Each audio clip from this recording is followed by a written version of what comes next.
I'd never slept in a bedroom this big before. It was half the size of a gymnasium, with a giant king bed that was honestly the size of 2 king-size mattresses smushed together. Even with so much space, Hieronymous and I still slept curled up with each other in the middle of the bed, my legs intertwined between both of his. That was, at least, until I was awoken to the sound of footsteps running down the hall. I untangled my limbs from his as I sat up slowly, wiping at my face with both hands. Yes, that was definitely the sound of a child running up and down the hallway outside our room. I had been in enough cheap hotels with my parents on family vacations to recognize that sound, but what was a child doing here? I thought I heard a child's laugh yesterday. Were servants allowed to have their family here with them? Or was it all in my head? I just sit there for a while and stare at the door, not quite sure what to do. I wasn't going to go in the hallway and check. That was for damn sure. Should I call out and yell at whatever it is to quit it?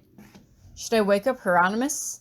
If I did, I was pretty sure that the sounds would suddenly stop. It may have seemed like horror movie logic, but wasn't that what always seemed to happen in books and TV shows? Why should real life be any different? Suddenly, the sounds seemed to stop of their own accord, and I'm just about ready to go back to sleep when the door handle quivers. I sit bolt upright again, goosebumps pricking at my exposed flesh as the door handle turns this way and that, as if someone or something on the other side is trying to open the door. I quickly use magic to try to hold the doorknob in place, to try to prevent the door from opening, and that's when it happens. I can immediately feel a dark and powerful presence on the other side of the door, and it wanted in. It abandons the doorknob as it suddenly starts pushing on the door, which is starting to bulge in its sockets. I use all of my magic to focus, to try to keep it shut, when suddenly it feels like the entity on the other side of the door gives up and leaves. I take a deep breath and immediately stop channeling, only for the door to suddenly squeak open of its own accord. The tall silhouette of a dark shadow is standing on the other side of the doorway, and I sit there, my breath caught in my throat, until I see a flash of something quickly scamper out from the darkness and dart underneath the bed. I scream from deep in my lungs, using my magic to slam the door shut as I jump upright in bed. Tori, what on earth? I'm standing on the pillows, my back pressed against the wall, as I use my magic to turn on every light in the room. Tori? Hieronymus' voice is cross. What are you? Don't get out of bed, I tell him, my voice dripping with fear. Something was pushing at the door, trying to get in. I tried to keep it out, but something got through. It ran under the bed. Tori, there's nothing. Don't get out of bed! I shriek at him, my eyes wide with fear, and Hieronymus stares at me like he's never seen me before in his life. I am terrified, maybe more so than when I was dueling Damien. At least I knew who my enemy was in that battle. Here, though, what was I fighting? A demon? A spirit? And why were they messing with me and not him? Tori, Hieronymus says calmly, I am going to get up and look under the bed, and I am going to show you that there's nothing under there. Don't, Hieronymus! I drop to my knees and try to grab onto his arm to hold him in place, but he just shakes me off. Hieronymus, please, I promise you. I can feel my voice catch in my throat as Hieronymus immediately uses silence on me. Don't, he thunders. Do not use that kind of language, Tori.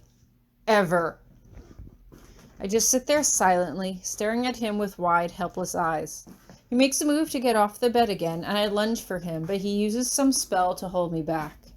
I watch as he gets out of bed and kneels down, disappearing from my line of sight for a moment. Tears drip down my face now, and my nose is starting to clog with snot as I wrap my arms around myself and try to keep it together. Just as I thought, Hieronymus says with a sigh as he gets to his feet. There is nothing there. But there was, I insist as Hieronymous lets me speak again. I feel like a young child swearing there's a monster in their closet, but I don't care. Hieronymous, I saw something. You have to believe me. Hieronymous just shakes his head. Perhaps I should take you back to school, he offers.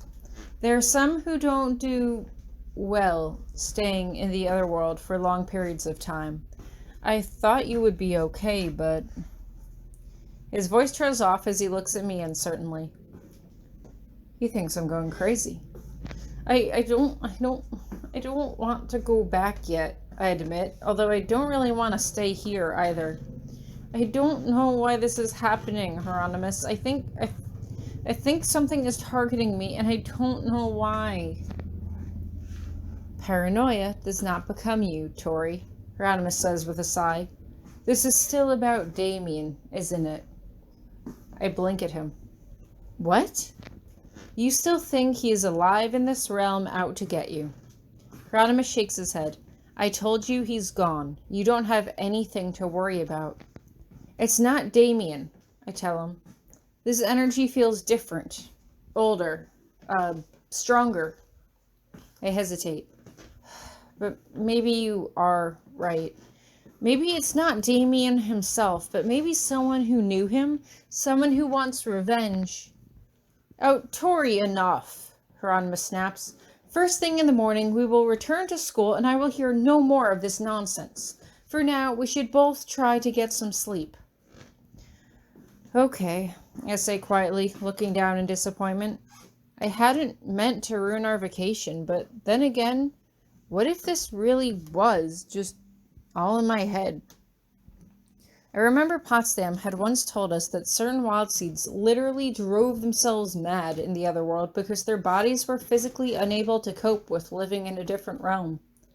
It wasn't a chapter that we had covered yet to know if that was happening to me, but what if I was really too weak to live in the other world?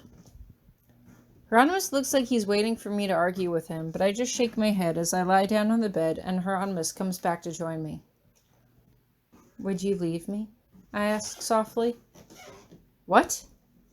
If I really am going crazy, I whisper, unable to raise my voice any louder at the moment. If I really can't cut it in the other world, would you leave me? Of course not, Hieronymous snorts. You know my misgivings about this place. Ravine Cottage has always been a second home to me of sorts, but I'm not going to drag you back here if you feel uncomfortable. I'm sorry I ruined our vacation, I say, but Hieronymous just lets out a sigh as he brushes my hair behind my ears. There are other places that we can go on vacation that aren't in the other world, he reminds me. For spring break, we can go anywhere you want to go. How is that?